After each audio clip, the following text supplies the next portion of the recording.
হেদায়েতের কিতাব করে নাজিল করলো কে? যালিকাল কিতাবু লা রাইবা ফি হুদাল লিল মুত্তাকিন। This is the book, the most authentic and original book in the world, whereof there is no doubt in it and a guidance to those who are muttaqin. এটা এমন বই যে বইয়ে কোনো ভুল নাই, কোনো সন্দেহ নাই, কোনো সংশয় নাই। মুত্তাকিনদের জন্য এই বইটারে হেদায়েতের কিতাব করে পাঠালো কে?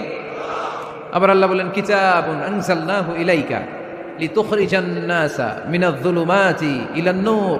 নবী হে, এই কিতাবকে আমি নাজিল করেছি অন্ধকারাচ্ছন্ন মানুষগুলোকে আলোর পথ দেখাতে, বামপন্থীগুলারে ডানপন্থী বানাতে, জাহান্নামীগুলারে জান্নাতি বানাতে। এই কিতাব যদি কেউ পড়ে সে মানুষের মতো মানুষ হয়, ওই মানুষ কখনো অন্যায় করে না। এই কিতাব যে পড়ে এবং মানে, এই কিতাবের শিক্ষাকে যে নিজের মধ্যে ধারণ করে সে কখনো মিথ্যা বলে না, মা বাবার সাথে বেয়াদবি করে না। ওই আলোকিত মানুষটা কখনো টেন্ডারবাজি করে না, চাঁদাবাজি করে না, দুর্নীতিতে চ্যাম্পিয়ন হয় না, ক্যাসিনো ব্যবসায় নামে না। এই কোরআন যারা বুকে ধারণ করে এরা কোনোদিন পেঁয়াজের দাম বাড়ায় না, জোরে বলেন ঠিক কিনা? এরা কখনো তাদের কোনো কাজে জনমানুষের ক্ষতি করে না। এরা সবসময় কল্যাণের পক্ষে, এরা মানবতার পক্ষে। এরাই হচ্ছে আলোকিত মানুষ, ঠিক কিনা? মানুষ হওয়া পৃথিবীতে বড় কঠিন।